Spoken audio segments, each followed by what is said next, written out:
Coming up today on Locked On Texas Tech, the Red Raiders had to sweat it out, but in the end, it was worth it as they pull off a win against Texas Christian. How'd they do it? We're into it next on Locked On Texas Tech.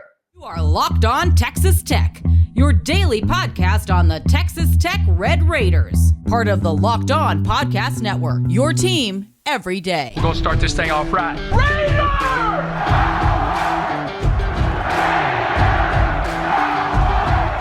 Everything runs through Lubbock. Great to be with you on Locked On Texas Tech on the Locked On Podcast Network, your team every day, always free and available on YouTube or anywhere you get podcasts. And today's episode brought to you by Gametime. Download the Gametime app, create an account, and use our code LOCKEDON for $20 off your first purchase. With the only Chris Level, I'm Casey Cowan. Chris, great to be back with you, my man. I said good morning whenever I saw you. You said, yes, it is, as the Red Raiders dropped the Horned Frogs last night from United Supermarkets Arena. Going to be a good one in West Texas anytime you're able to do that, but not just any win, man. What a thriller and an all-hands-on-deck kind of win, as Texas Tech is once again without the services of Warren Washington. Various points in the game, obviously, where you felt like it might be slipping away. You're down 10 with just under 7 minutes left to go in the ball game, but then the Red Raiders, I believe, finish on a 23-12 run over that final stretch to seal a 1-point win. Unbelievable atmosphere, unbelievable effort from Grant McCaslin's Red Raiders. Yeah, Grant is great. Grant is good. Let us thank him for our win, right? I mean, again, this is just kind of one of those nights where I wasn't exactly sure how you did it, and we can get into the how and all that, but you couldn't get them stopped, outsized. TCU was really good. They're old. They had, as we had documented, they had the best road record coming into that game. They had won more road games in the league than anybody else had to this point. And so, and you just, with no Warren, I think, so TCU was missing Ernest Uday, their starting center. You're missing Warren Washington. But that, to me, that really benefited TCU. Losing both guys, losing your guy. I just think he's a little more integral, vital, or I say a little bit, a lot more. And then you have to get much deeper into your rotation. Your rotation's just not near as deep or experienced as TCU's is. I think you also have because this is a fascinating Pop Isaacs game. And during the broadcast, you kept looking at it going, who can help them score enough points to get out of here with a win, because the threes aren't falling. Pop is struggling from the field, and he has been in the last 3 or 4 games. But Chance wasn't, it wasn't a typical night. I thought Kerwin could only do so much, but Isaacs, man, this is where he shows you how much more matured he is as a player, because he's going to end up with 19 points here, and he's going to end up doing it without making 1 3-pointer. And that's not really been the path for his success or your team's success, but you continue to figure ways out. And credit to quote the great Casey Cowan. It was BYOG, man. and that's what it was. Again, you couldn't get them stopped at times. A live ball turnover or a bad shot, or sometimes just even a missed shot at your end of the floor is just a run out going the other way, and you couldn't get it stopped. They are as good in the country as anybody that you'll play, or really as anybody in the country, period, in transition. The numbers bear that out. And that's what was really scary about this game, because it really limited your margin for error. But what a blast, man. I mean, frog legs and Jamie Dixon's facial tone, redder and redder and redder and redder, his feet on the floor more and more and more. I mean, just the whole combo of it was just poured all over me, man. It was great. Yeah, and I'm trying to figure out, is Jamie Dixon one of the last men in the world, at least the known world, with all due respect, uncivilized tribes not found yet, to do like the comb over, but maybe from the front. I'm wondering, like he's almost going like Big Earn at the end of this game. The hair is just getting wilder and wilder, and you hear ELO Showdown playing in the background. But yeah, you like to see him disappointed at the end of the night. Yeah, Isaac's effort was incredible, and that's one thing that we've touched on already this season, just his relentlessness whenever it comes to attacking the rim. And, of course, you got to get some calls to make that actually work out. Sometimes you can attack the rim, not get those calls, and it just looks like you're a guy that might be out of control. But there were some great plays made by him down the stretch, and it really wasn't just a first half, second half deal as far as that was concerned, because he got to the free throw line 5 times in the first half, knocked down 4 of them, then was a perfect 7 for 7 there in the second half. And overall, finding a new way to win, Chris, I think is always something that's pretty satisfying as a fan. Obviously, you find a new way to win, given the fact that Warren Washington's not on the floor, and you're able to find some success there. But yeah, as you touched on, whenever the 3-point shot, which has been a friend of Texas Tech this year, is not falling, and really not just for Isaacs, obviously. You saw some of your other marksmen from deep not, have a white-hot night by any stretch. Chance McMillan is only 1 for 4. Kerwin Walton knocks down 3, but that was on 8 attempts, not necessarily the most efficient. So, yeah, finding a new way to win a basketball game, I think, is typically a sign of a good basketball team. And sometimes if you're talking about a great basketball team, a team that's going to compete for some hardware at some point in time, you're going to see games that are going to look ugly or going to look like things aren't going well for them, but they find a way to win. I don't know if Texas Tech is a great team or if you got any kind of hardware in your future or banners or things like that, but I know they're a good team, and they found a way to win. I think we've mentioned this before. Where there is a will, there is a way, and obviously Texas Tech has a strong will. In this league, man, is so much fun right now because, I mean, this you're just in these heavyweight fights. I mean, playing in front of sellout crowds every night, basically. And I mean, and like I'm big on the eye test a lot of times. That's why Central Florida, regardless of the record and all that, we'll get to that, coming up on the, as the weekend gets closer. But they look the part, like wow. And TCU, and so that's part of what I'm processing here is like after these games, I'm like, you're not winning, or you don't really pass the eye test in some ways because of your lack of size. And you look at all the pieces, just turnstile coming off the bench for TCU, and you're like, man, you just, you can't deal with foul trouble. Like at one point in this game, Kerwin Walton over there getting his ankle looked at. He's up the tunnel. They had to take his shoe off, rewrap it. Then he comes back in, and you could tell he's not quite right. And then he kind of gets back in the flow, and then he starts knocking down some shots. I think I'm trying to remember who else it was. Somebody else got dinged up. Kyron Lindsey got dinged up over the on Saturday against Iowa State, and like kind of hopped off the floor and all these things. So you just got all these walking wounded. You're missing your biggest piece, and yet you're outsized at the guard spots. But you just keep figuring out ways, man. You keep figuring out ways, but and in very difficult challenges because you get swallowed up with what you're dealing with at some points. But if I tell you, because here's the fascinating thing about this game.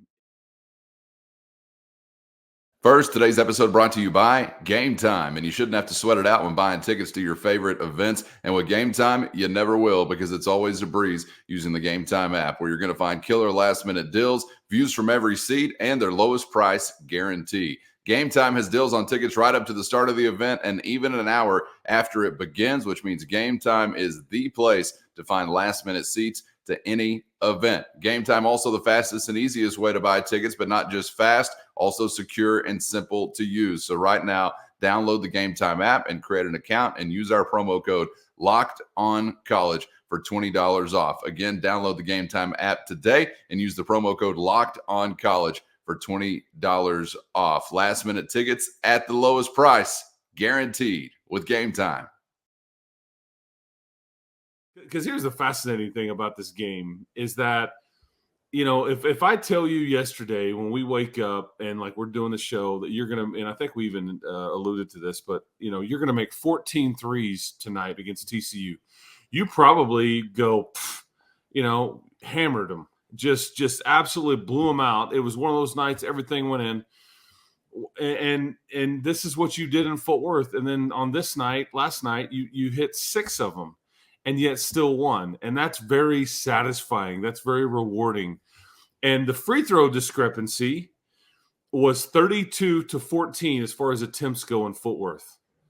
32-14. You want to know why you lost that game in Fort Worth? I give you the free throw numbers. Well, on this night, it was, I think, 28-21, okay, in discrepancy. So not massive. And TCU, you make one more three-pointer than they do. So they didn't shoot the three ball well either. But these teams scored in the 80s. Just all of those things. And it's just pretty crazy how you got to – because you trailed by, I guess it was 67-57 maybe was the score with about 6.5 left.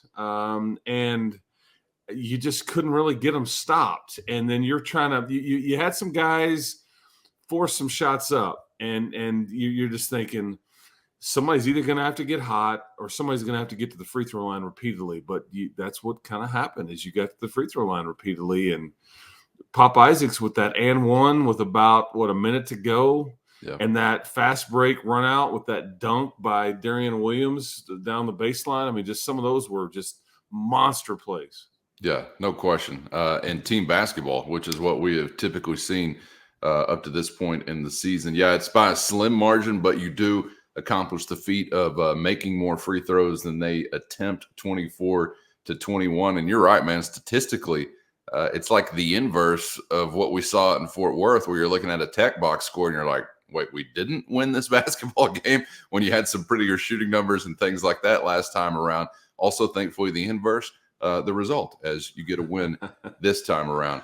I don't know, man, what to make of what we're seeing from Kyron Lindsey. I know it maybe doesn't happen without some of the shorthandedness that we've had to deal with Warren Washington, but got to give credit where credit is due. And 8 and 7, he went for 8.7 rebounds and some energy on the defensive end as well. Was not perfect. A couple of times you're pulling at the hair thinking, no, don't do that. But got to give some credit for some great effort, and it was paying off for him and Tech last night. Yeah, this has been like a guy that a lot of people have asked about. I think you're seeing kind of the good or the potential, but also the frustration, or maybe. So here's Kyron Lindsey's situation. I think that, as it, I guess, became apparent yesterday that Warren wasn't going to get to play, all of a sudden Kyron Lindsey enters the chat again. And it's like, okay, gonna need you again. It is hard for these kinds of players, like at least this point in the season, to think about their daily existence because he had played all of like 30 minutes of action coming into last night, 30 minutes. And I think that's right. Or maybe that was before the Baylor game. But either way, just very limited minutes. And so he's had a good attitude about it. But is he as in shape as he needs to be? These are questions that you could ask anybody that's not playing regularly. Are you staying in as good a shape as possible? Are you as engaged with like the scouting report and like what we're doing on a daily basis and what the opponent is, even though you may or may not play at all? And how just locked in are you with your teammates and all those things? And it can be very difficult, So here's what I saw early in that game, because what Kyron Lindsey can do, he can score around the rim fairly easily because of his athleticism and his quick twitch. He's just he's got some juice to him and all those things. But he struggles defensively at times, especially in ball screen coverages, and he gets kind of confused or lost, or the more movement that with an offense, so the more things you're asking him to do, the better chance there is for him to just kind of because there was prime example. There's one time, and I think Grant McCaslin was like extremely frustrated, and Coach McCaslin doesn't really use a lot of language that you and I probably do use, but he really wanted to use something, I think, in this moment. But it's like Avery Anderson just drove right down the lane. This is like 10 minutes left to go in the first half, and it's like there's no resistance. And Kyron Lindsey just looks over to it and he's like, "Please take me out. I'm so tired. Like, hey, I need a break." And you're just like, well. So that's the kind of things that you're trying to get him to push through, and give me a bit more than you think you can. And so at that point, I'm wondering, okay, are you as in good a shape? Because it's a lot to ask. I mean, you go from not playing, and then you drop somebody in the grease in front of 15,000 people on national television, and it's like, and it. They use that term in professional wrestling, like just walking down the ramp in front of these crowds, and like these older guys that always come back.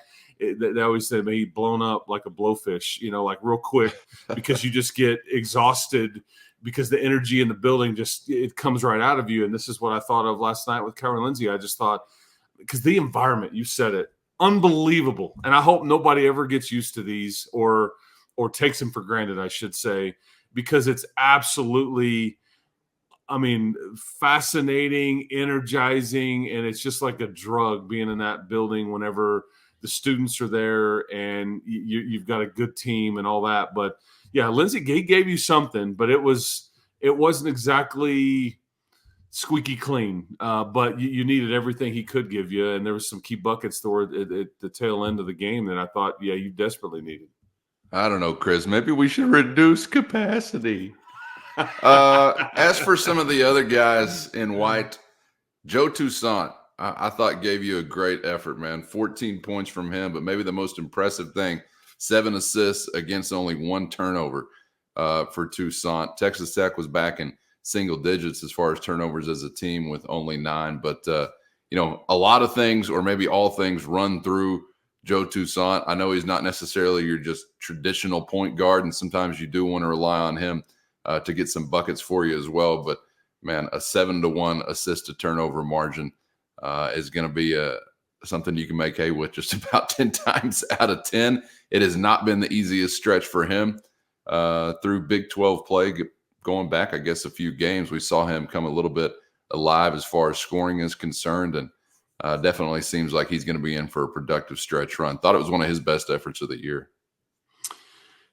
Yeah, in 36 minutes, for you to handle the ball as much as he did with just the 1 turnover, man, is just that's a lot of fun, man. And he epitomizes the team mantra as far as toughness goes and all that. My favorite Joe Toussaint moment last night was, there's only 2 or 3 minutes left in this game, and TCU was maybe shooting a free throw on their end of the floor, and Joe Toussaint turns around and he's looking at Grant and the team's bench, and he's looking at the staff, and he's like, it's some play call, I'm going to gather, but he's like pulling on his shirt or his shoulder or tapping himself, but he's like, I can take him. Like call this, whatever this was, like call the I can take him off the dribble play, whatever. Yeah.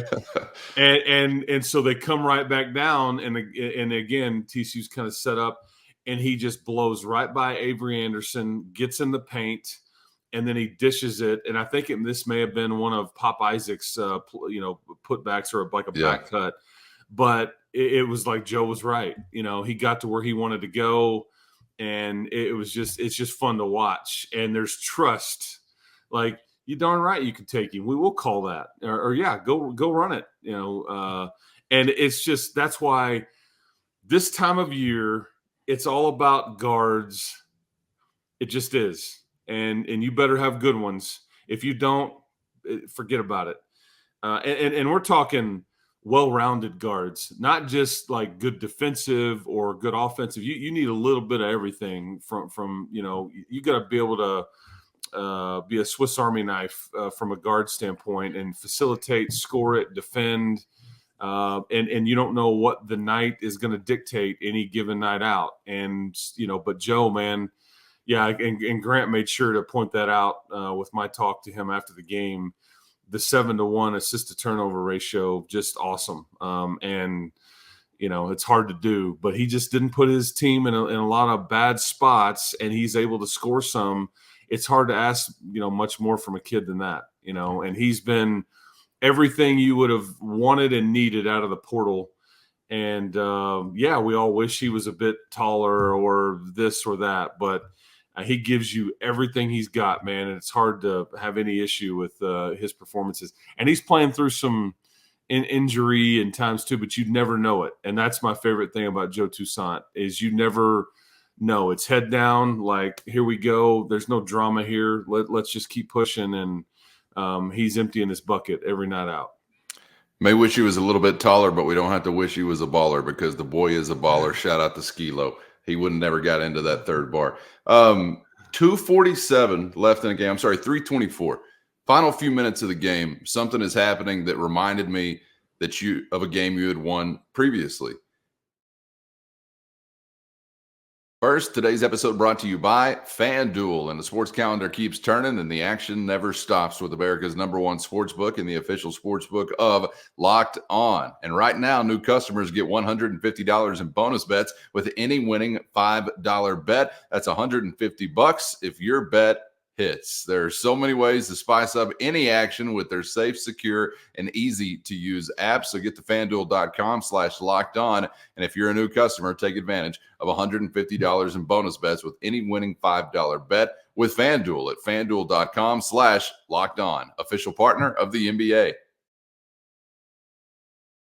Final few minutes of the game. Something is happening that reminded me of a game you had won previously. And it was simply the fact that I thought, make free throws, you're going to win the game. You had a 3-point separation. Go make free throws, you're going to win the game. It is mathematical at that point in time.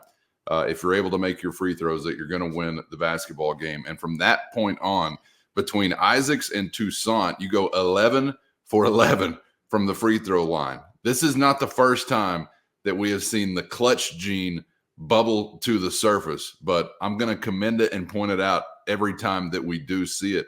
And hopefully this is something that if you're lucky enough to get to the NCAA tournament, that maybe you can use to your benefit, because every shot requires some clutch gene, I think, whenever you're talking about March Madness. But these guys have ice in the veins. There's just no doubt about it. I know they're great free throw shooters. I think Toussaint is close to 90%. Pop is at it, or maybe a little bit above 90%. I know they're great free throw shooters, but things change whenever the game is on the line in those moments, and you get some T-Rex arms or whatever you want to call it. But these guys do not, and we have seen it before. I think maybe it was the Oklahoma game where you had that kind of finish, and you thought, all right, all of a sudden you got a little separation just by maybe 2 possessions or 3 points. Go make free throws, and you're probably going to win this basketball game. Same thing kind of came to be in the final few minutes last night, and you relied on those two guys to do it. And they did it again to the tune of 11 of 11 to finish the ball game there at the line. Yeah, and I guess, what was it, 15 of 16 just in the second half alone? But yeah, that's where you won this game. Let's just call it what it is. You figured out ways to get to the stripe and then convert. You weren't perfect at the free throw line, but you were darn sure close, especially so in the second half. And you had, I mean, as we see by the final score, you had to have every bit of it, right? I mean, there was not much margin for error, and there was some points late in the game where, TCU you had committed more fouls than TCU had. And so, whenever you were getting fouled, it's just 1-and-1. And so these were some front end to 1-and-1s that you were perfect on. So, and I remember on the broadcast trying to figure, okay, you're in a scenario where you're going to have to inbound the ball.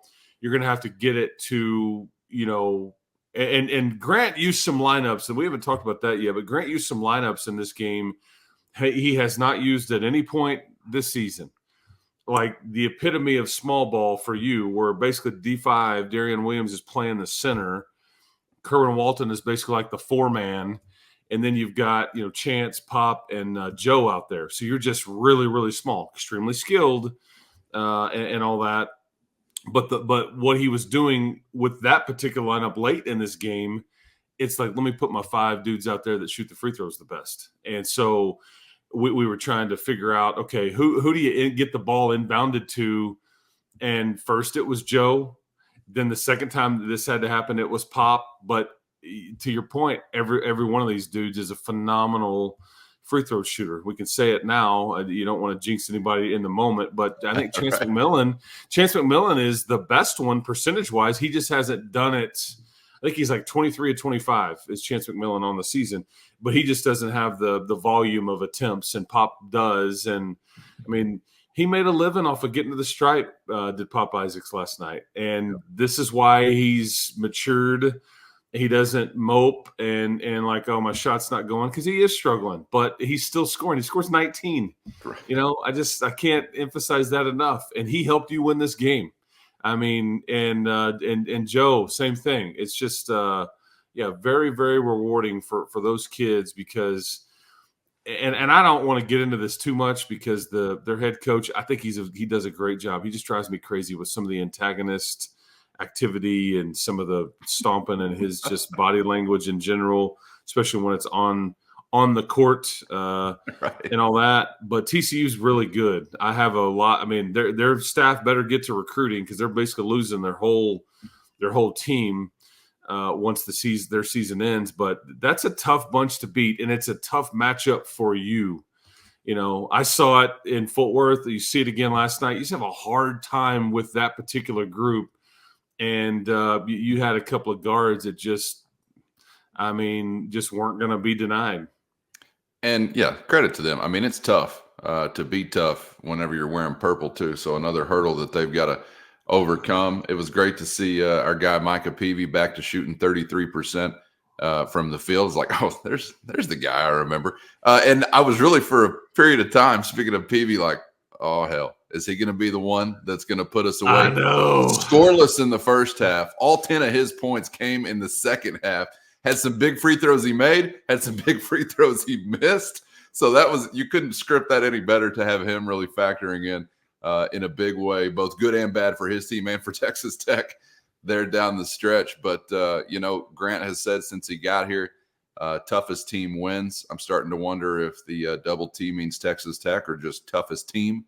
But you out-toughed them, I think, down the stretch. And that's why you were able to get the win. And you talked about, Pop Isaacs. I mean, I really feel like he, with some others, Toussaint certainly in that category, but these are guys that just will their teams to win, that they will not tap out. And, in some of these previous games where you've lost, we'd be like, oh, man, you kept it close, which was kind of surprising, or at least you never quit.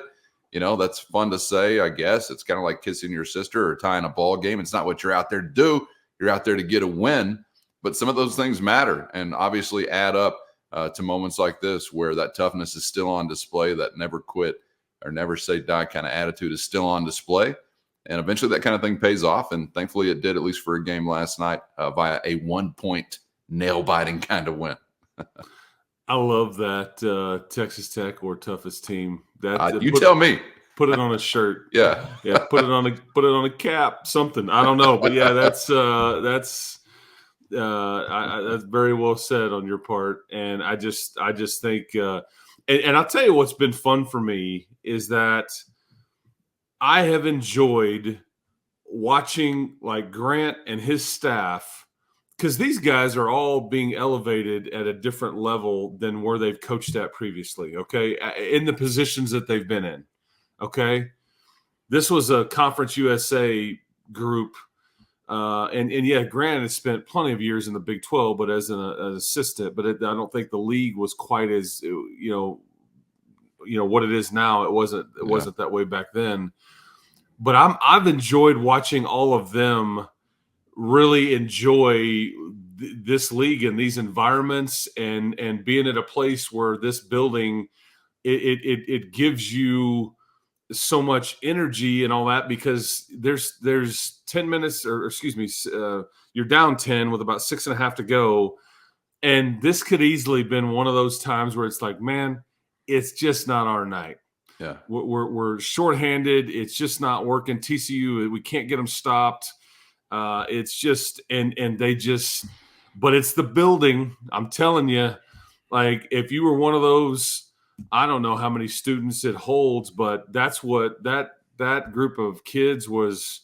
And I can only imagine what it'll be like next Tuesday night when the Longhorns show up for the very last time for the foreseeable future, because this is, I mean, you only get 2 more chances in that building. But I just wanted to wrap that up by saying I just thought the environment and the energy that the building gave you is what Grant McCaslin wanted to give sole credit to. Like, we don't win this without that. Otherwise, we don't have the wherewithal to kind of keep pushing and all that. Did what you needed to do, and so did those in the seats, and it results in a 1-point Big 12 win over an in-state foe. That's always fun. Hopefully you keep the good times going as you hit the road, and then, as Chris mentions, a big one back at United Supermarkets Arena. We'll be here to get you ready for that as we get closer to the weekend and beyond. Always appreciate the time, Chris. Always fun to talk about a win, man. And we'll be back to do it again on the other side. Yes, and we will.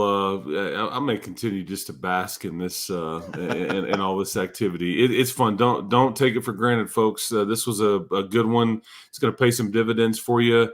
8th conference win, and you're in the hunt now for like a first round bye in your league tournament. And you've got a winnable road game coming up in the Magic Kingdom. So we'll be all here to kind of break some of that down. The CFP. Making some decisions, as we have talked about. Yeah. Ooh, what's going on, CFP? We're going to get to the bottom of that next time. But appreciate it, Calvin. Absolutely, and appreciate you guys for being out there as always. Hope you'll get subscribed if you're not already on YouTube or anywhere you get podcasts so you never miss an episode. For Chris, I'm Casey, and we hope to see you back for the next round on Locked On Texas Tech.